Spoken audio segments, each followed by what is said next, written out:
Hola gente, ¿cómo están? Bueno, vamos a hablar de las hemorragias posparto, ¿les parece? Bueno, las hemorragias como definición, luego de la salida del feto, se produce un sangrado fisiológico que se estableció en 500 mililitros de sangre. Por esto que se define a la hemorragia posparto como el sangrado posparto que excede a los 500 mililitros de sangre. Y el sangrado posparto excede los 500 mililitros y se considera que esta hemorragia posparto es grave o severa cuando excede o es igual a más de 1000 mililitros de sangre. Bueno, la importancia de la hemorragia posparto en la mortalidad materna. El sangrado grave o hemorragia es la principal causa de muerte materna en todo el mundo. Cada año se producen cerca de 14 millones, escuchen bien, 14 millones de casos de hemorragias asociadas al embarazo y al menos 128.000 de estas mujeres mueren. La mayor parte de estas muertes ocurren dentro de las cuatro primeras horas después del periodo del parto y se deben a complicaciones que se presentan durante el tercer periodo del parto. Bueno, durante el año 2005, el 11% de las muertes maternas en el 2005, por ejemplo, se clasificaron como hemorragia posparto. En el año 2017, las hemorragias posparto constituyeron el 12,8% de las causas directas de muerte materna. Las causas de hemorragia posparto. Algunas mujeres tienen mayor riesgo de presentar una hemorragia posparto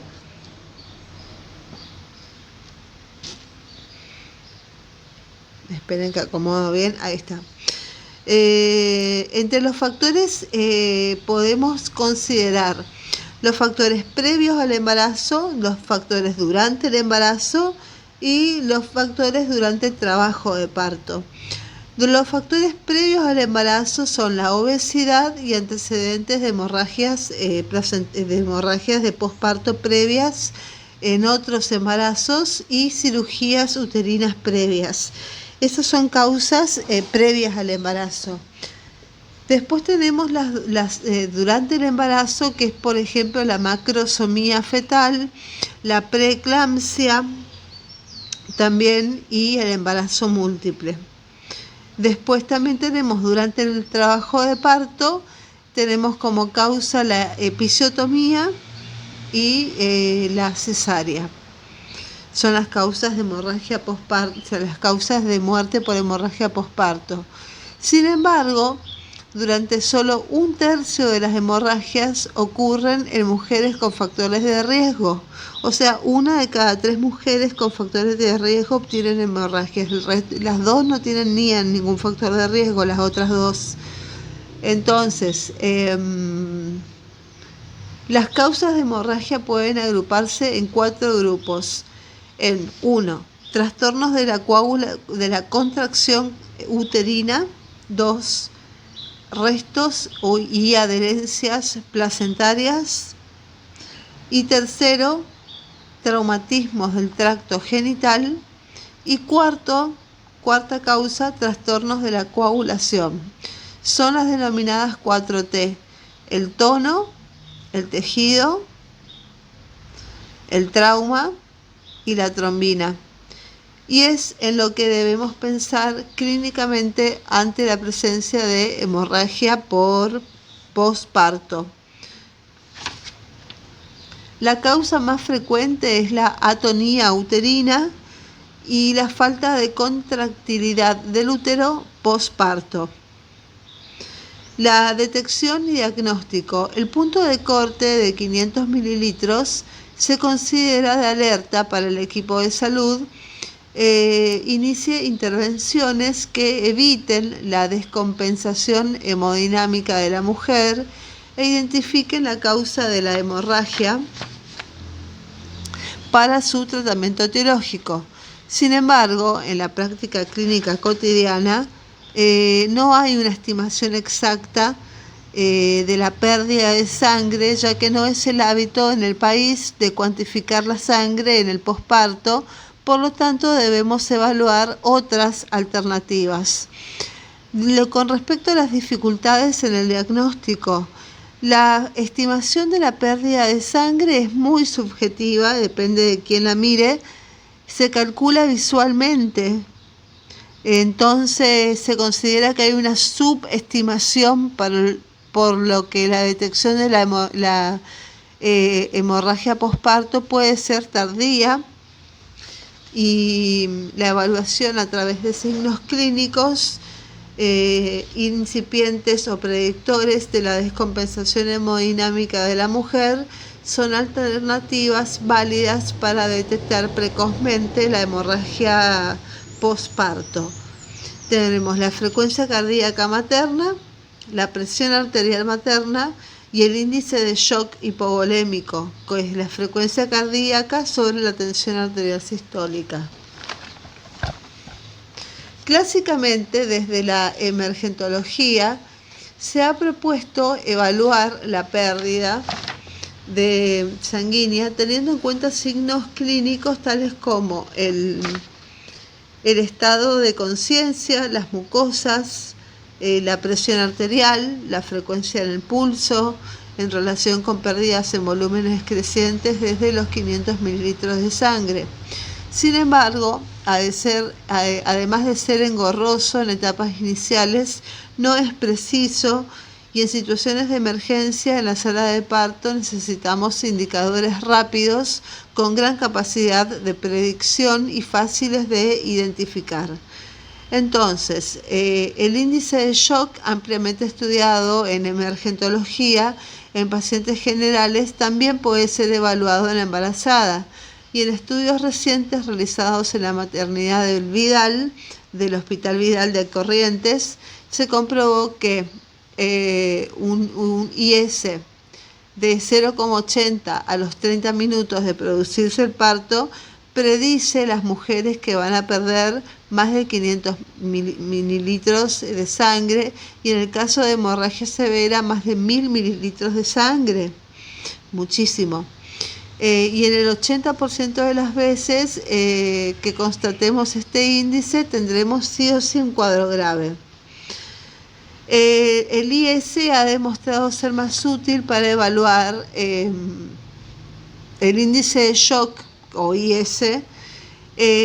Ha demostrado ser más útil que evaluar por separado la presión arterial y el pulso materno, por lo que es una propuesta fácil de aplicar en cada lugar y de trabajo, ya que requiere control cada 15 minutos de la presión arterial, el pulso y el cálculo de la división, que se puede hacer mediante la calculadora que todos los teléfonos celulares tienen, y nos permiten predecir las pérdidas de sangre ante la falta de cuantificación y evaluar el estado hemodinámico de la mujer. ¿Cómo evitar? Bueno, eso es para evaluar más o menos el índice de shock. Y ahora, ¿cómo evaluar las causas de la hemorragia posparto? Debemos tener en cuenta las 4T que habíamos dicho, y que eran tono, y realizar la evaluación de acuerdo a la frecuencia de la causa, que eran tono,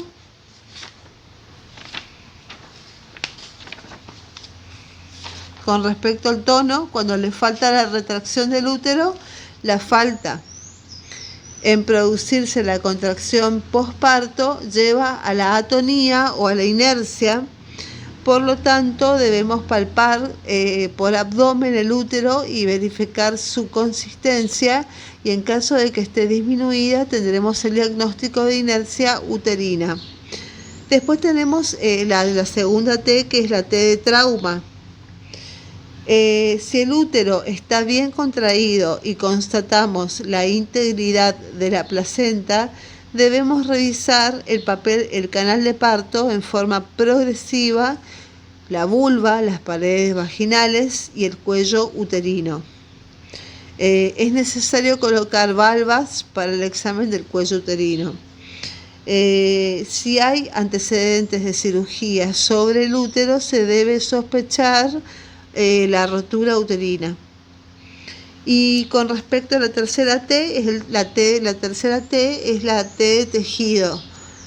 Si no se produjo la expulsión de la placenta a los 30 minutos o hay dudas sobre la integridad de la placenta y ante un útero contraído, la sospecha, el diagnóstico se enfoca en retención de placenta, persistencia de restos placentarios, acretismo y placentario. Y la 4T es la trombina. Los trastornos de la coagulación son más raros. Generalmente la paciente tiene coagulopatías previas que hacen al diagnóstico. Vamos en el siguiente cuadro a las manifestaciones clínicas.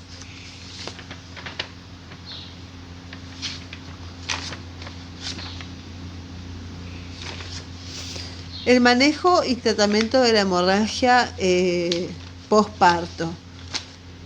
La prevención es el primer paso y debe ser en distintos niveles. Primero, identificar a las mujeres que tienen riesgo de hemorragia posparto y asistir los nacimientos en centros de salud con las condiciones adecuadas. En segundo lugar,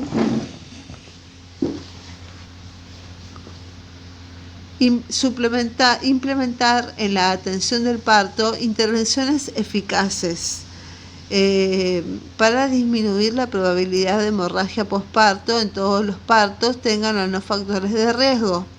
Y tercero, gestionar en los centros de salud los recursos y capacitación del equipo de salud para la atención de la hemorragia posparto.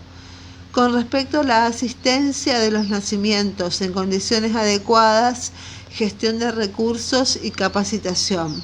Las condiciones obstétricas y neonatales esenciales, que se denominan CONE, C-O-N-E, describen cuáles son las condiciones adecuadas para la atención del parto. Fueron propuestas por la OMS y difundidas desde el Ministerio de Salud Pública de la Nación para su implementación. Toda institución donde se asista al nacimiento debe contar con cirugías y procedimientos quirúrgicos, realización de cesáreas, reparación de desgarros por vía vaginal, rotura uterina, histerectomía, ectópico, forceps y extracción de placenta y de grados. Después tenemos la anestesia general y regional, la transfusión de sangre también segura, hay que determinar el grupo, factor RH sí o sí, y prueba cruzada y contar con banco de sangre o reserva.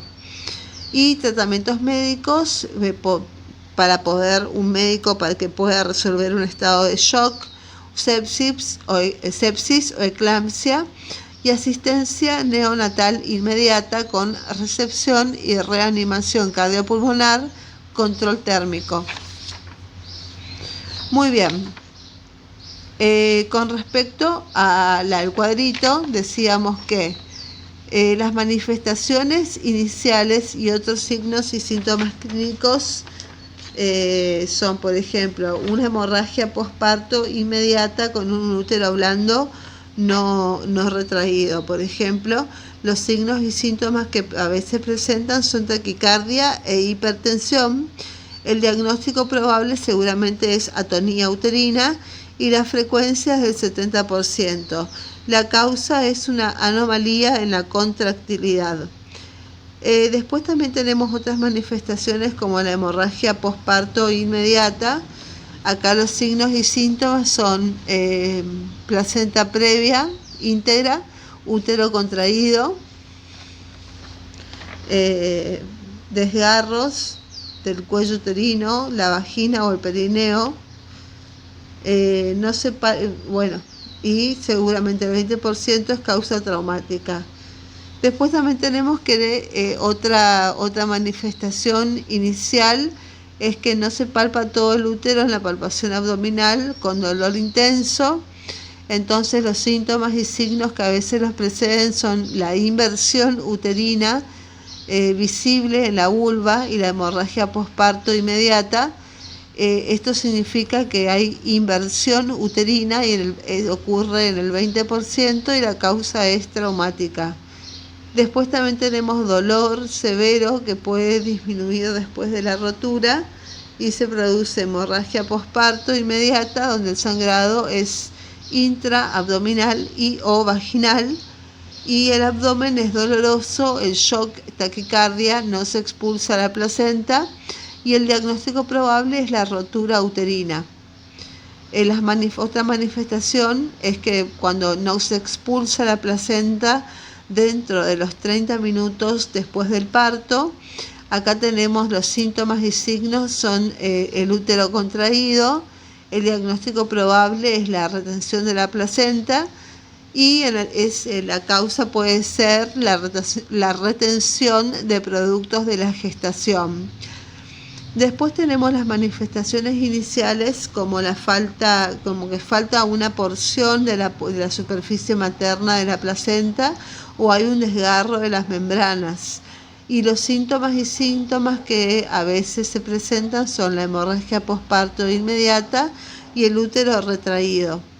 Entonces se produce un diagnóstico probable de retención de restos placentarios. El 10% es la retención de productos de la gestación. Después tenemos el sangrado leve que continúa luego de 12 horas después del parto. Es el útero más blando y más grande de lo que previsto según el tiempo transcurrido desde el parto. Signos y síntomas que a veces se presentan son sangrado variable, leve o profuso, continuo o irregular y anemia. Diagnóstico probable, retención de restos placentarios. Y la frecuencia y etiología son en el 10% la causa, retención de producción de la gestación.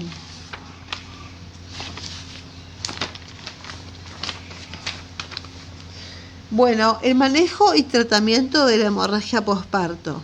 Una vez diagnosticada la hemorragia posparto, se debe actuar rápidamente para disminuir mayores complicaciones. Los pasos a seguir son: 1. Pedir ayuda porque son necesarios todos los integrantes del equipo de salud. En los casos de los centros de salud de menor complejidad, donde hay un solo médico y enfermera, debe estar acordado qué personal debe acudir ante esas emergencias. 2. Segundo lugar, evaluación del estado general. Evaluar primero pulso, la presión arterial de la paciente, el índice de shock, la frecuencia